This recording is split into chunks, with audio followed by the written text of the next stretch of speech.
آج اتوار ہے اور سپتمبر کی 22 تاریخ. ZBC سیربین سے میں ہوں جاوید چودھری. آج کے سیربین کے اہم موضوعات: اسرائیل کے لبنان پر فضائی حملے جاری، امریکہ کا اپنے شہریوں کو لبنان سے نکل جانے کی ہدایت.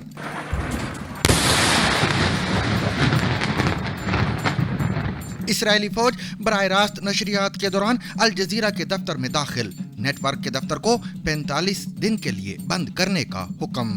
هذا هو الأمر الذي أحضره لنا الضابط مع هذه القوة. This is the statement that was brought to us by the Israeli army.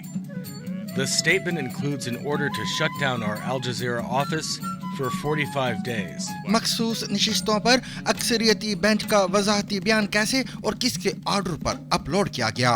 Pakistan کے چیف جسٹس کا اپنی رجسٹرار سے سوال. قاضی فائز عیسیٰ کے خلاف بغاوت ہو چکی تھی اور منصور علی شاہ اور منیب اختر نے سپریم کورٹ کو ٹیک اوور کر لیا تھا اور اس ٹیک اوور میں انہوں نے قاضی فائز عیسیٰ کو OST کر دیا تھا. اور یہ کہ اربوں ڈالر سے بنایا جانے والا چین کا تجارتی راستہ خانہ جنگی کی زد میں کیسے آ گیا؟ مزید یہ کہ پاکستان تحریک انصاف کا لاہور میں پاور شو کیسا رہا؟ لاہور کی بنیاد پر آپ نے اپنا ایک بیانیہ بنایا، اس لاہور نے تو آپ کو مسترد کر دیا.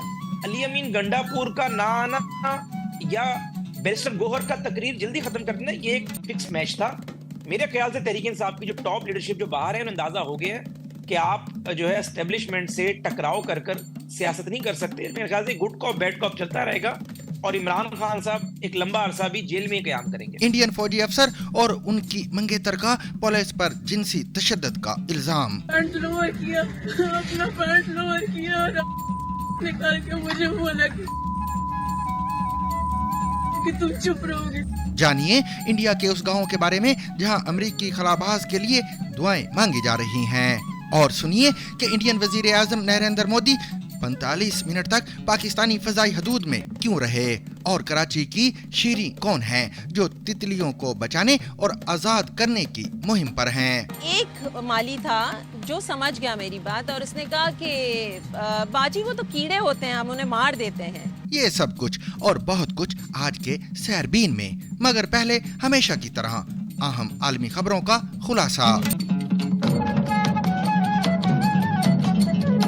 اسرائیل نے لبنان پر فضائی حملے شروع کر دیے ہیں اور حیفا شہر سمیت شمال میں دیگر علاقوں میں اجتماعات پر پابندی عائد کر رہا ہے. اس وقت اسرائیل حزب اللہ کو ہدف بنا رہا ہے.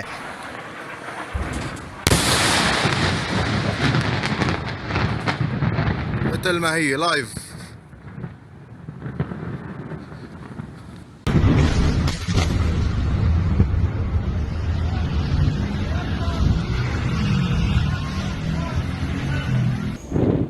اسرائیل ڈیفنس فورسز کے ترجمان ریئر ایڈمرل ڈینیل ہاگاری کا کہنا ہے کہ اس خبر کے بعد کہ حزب اللہ اسرائیل پر گولے برسانے کی تیاری کر رہا ہے، جنوبی لبنان میں اس وقت درجنوں اسرائیلی جنگی طیارے حملہ کر رہے ہیں.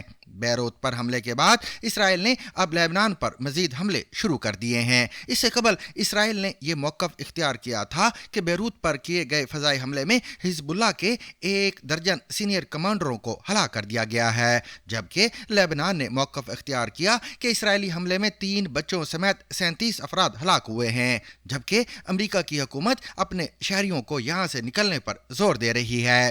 جمعے کو اسرائیل اور حزب اللہ کے درمیان سرحد پار فائرنگ کا تبادلہ شروع ہوا اور اسرائیل کی فوج کا کہنا ہے کہ اس نے لبنان پر کیے جانے والے حملوں میں اس وقت تک 180 کے قریب مقامات اور ہزاروں کی تعداد میں راکٹ لانچر بیرل تباہ کر دیے ہیں. اسرائیلی فوج کے مطابق لبنان سے 90 سے زائد راکٹ اسرائیل پر فائر کیے گئے ہیں. حزب اللہ کا کہنا ہے کہ اس نے دن بھر میں اسرائیل میں 11 فوجی مقامات کو نشانہ بنایا ہے. سنیچر کو حزب اللہ کا کہنا تھا کہ اس نے اسرائیلی حملوں کے جواب میں اسرائیل کے رمت ڈیوڈ ایئر بیس پر درجنوں راکٹ فائر کیے ہیں. لبنان میں ہزاروں پیجرز اور واکی ٹاکیز پھٹنے کے 2 الگ حملوں میں ہزاروں افراد کے زخمی ہونے اور کم از کم 37 افراد کی ہلاکت کے بعد ابھی تک یہ تفصیلات جمع کی جا رہی ہیں کہ اس طرح کی کارروائی کیسے کی گئی. ان حملوں میں حزب اللہ کے ارکان اور مواصلاتی نظام کو نشانہ بنایا گیا تھا. حزب اللہ کی جانب سے ان حملوں کا الزام اسرائیل پر عائد کیا گیا ہے، تاہم اسرائیل نے اب تک اس بارے میں کوئی تبصرہ یا رد عمل نہیں دیا ہے.